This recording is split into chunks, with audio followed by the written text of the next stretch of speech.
നീ സത്യം അച്ഛാ ഞാൻ പറഞ്ഞത്. എനിക്ക് സമ്മതോ.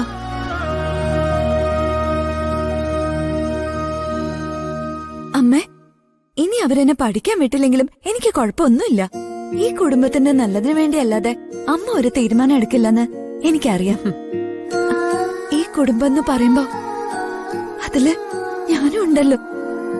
കേട്ടല്ലോ, അവള് പറഞ്ഞത് കേട്ടല്ലോ. പക്ഷെ എനിക്ക് ചേട്ടന് ഇഷ്ടമായില്ല. ദേ മണിക്കുട്ട, ചെറിയ വലിയ വർത്താനൊന്നും വേണ്ട. പഠിക്കാനുള്ളത് കഴിഞ്ഞെങ്കിൽ പോയി കിടന്ന് ഉറങ്ങാൻ നോക്കിക്കേ. മഹാലക്ഷ്മിയെ വന്ന് കേറാൻ പോന്ന് അപ്പോഴാ. പിന്നെ എന്തിനാ അച്ഛന്റെ മോള് കരഞ്ഞത്? അത് പിന്നെ കല്യാണം കഴിഞ്ഞ നിങ്ങളൊക്കെ വിട്ടുവിടുന്ന് പോവേണ്ടി വരുമല്ലോ എന്ന് ഓർത്തപ്പോ. ആ, പെണ്ണായി ജനിച്ച ആ ഒരു ഘട്ടത്തിലൂടെ കടന്നു പോയേ പറ്റൂ. എന്റെ വീട്ടുകാരെയൊക്കെ വിട്ട് ഇങ്ങേരെ കെട്ടി ഇങ്ങോട്ട് പോരുമ്പോ ഞാനും ഇതൊക്കെ അനുഭവിച്ചതാ മോളെ. അതിലൊന്നും ഒരു കഥയുമില്ലെന്നേ. അച്ഛൻ കഴിച്ചില്ലല്ലോ, ഞാൻ കഞ്ഞി എടുത്തു വെക്കാം. ദൈവം സഹായിച്ചേ എല്ലാം ഒരു കരക്കെടുക്കുക.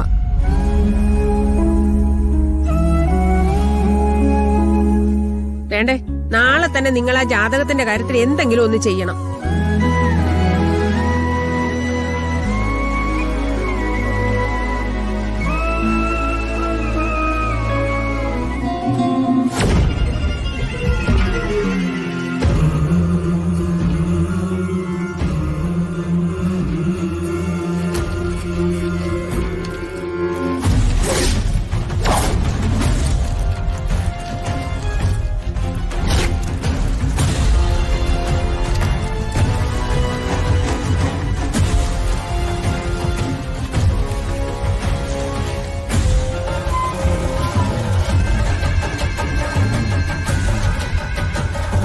മകളുടെ ജാതകം എങ്ങനെ നഷ്ടപ്പെട്ടു എന്നാ പറഞ്ഞത്?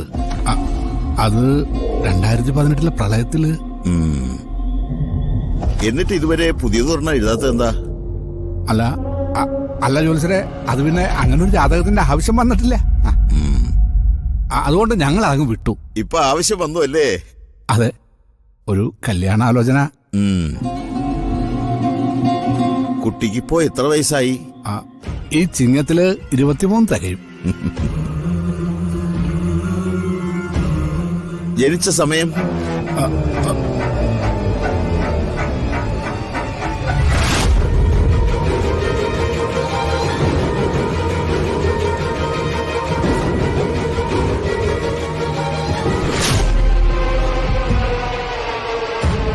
ഓർമ്മയില്ലേ?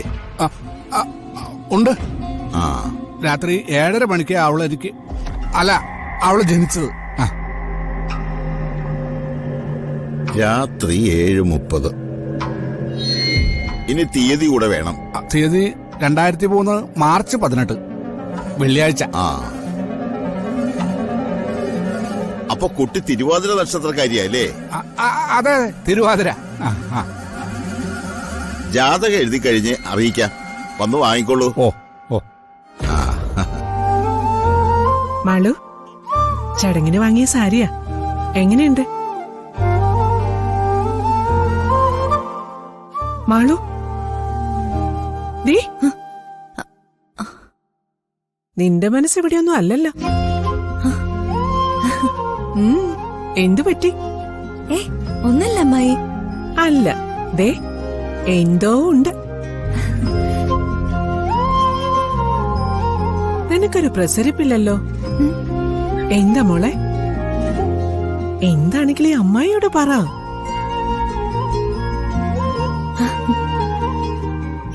ഒന്നുമില്ല.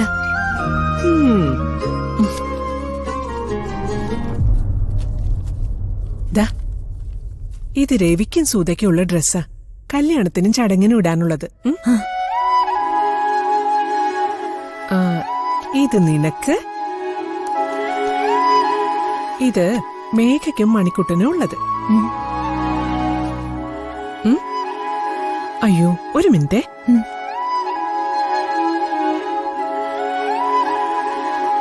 മാളു, ഇങ്ങി വാ. എന്താ ശ്രീയേട്ടാ? ഇങ്ങി വാ, പറയാം.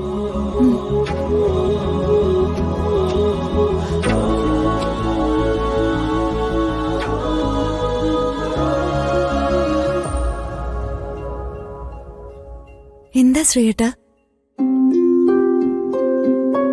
മാളൂട്ടി, ഏട്ടനൊരു കാര്യം ചോദിച്ചാ മാളൂട്ടി സത്യം പറയണം. സന്തോഷത്തോടെ തന്നെയല്ലേ നീ ഈ കല്യാണത്തിന് സമ്മതിച്ചത്? പഠിച്ചൊരു നല്ല നിലയ്ക്ക് എത്തണമെന്നും ഒരു ജോലി സമ്പാദിച്ച് നിന്റെ കുടുംബത്തെ സംരക്ഷിക്കണമെന്നൊക്കെ ഏട്ടനോട് മാളൂട്ടി പറഞ്ഞിട്ടുള്ളതല്ലേ? അതൊക്കെ മറന്ന് നീ കല്യാണത്തിന് സമ്മതിച്ചോന്ന് ഈ ഏട്ടന് വിശ്വസിക്കാൻ പറ്റുന്നില്ല. ആഹാ, ഇന്നലെ അമൃതയെ കണ്ടിട്ടും ശ്രീയേട്ടൻ ഈ ഗിഫ്റ്റ് കൊടുത്തില്ലേ? എടുക്കാൻ മറന്നു കാണുമല്ലേ? ഏയ്, ഞാൻ ഓർത്തുകൊണ്ട് പോയതാ. പിന്നെന്താ കൊടുക്കാതിരുന്നേ? അവിടുത്തെ ഒരു സാഹചര്യം വെച്ച് കൊടുക്കാൻ പറ്റിയില്ല. എന്തേ, ഏട്ടത്തിക്ക് ഇഷ്ടായില്ല?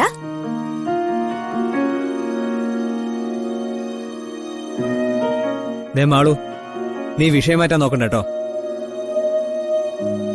നീ ആഗ്രഹിച്ച കാര്യങ്ങളൊക്കെ ഇപ്പൊ നിന്റെ ജീവിതത്തിൽ സംഭവിച്ചുകൊണ്ടിരിക്കുക. സിറ്റിയിലെ കോളേജിൽ നിന്ന് നിനക്ക് അഡ്മിഷൻ കിട്ടി. നിനക്ക് അവിടെ ഹോസ്റ്റലിൽ നിന്ന് പഠിക്കാം. എടി, പഠനം കഴിയുമ്പോൾ നീ ആഗ്രഹിച്ച പോലെ നല്ലൊരു ജോലി കിട്ടത്തില്ലേ? ചെറിയച്ഛന്റെ കടങ്ങൾ വീട്ടാനും കുടുംബത്തെ രക്ഷിക്കാനൊക്കെ പറ്റുന്ന നല്ലൊരു ജോലി.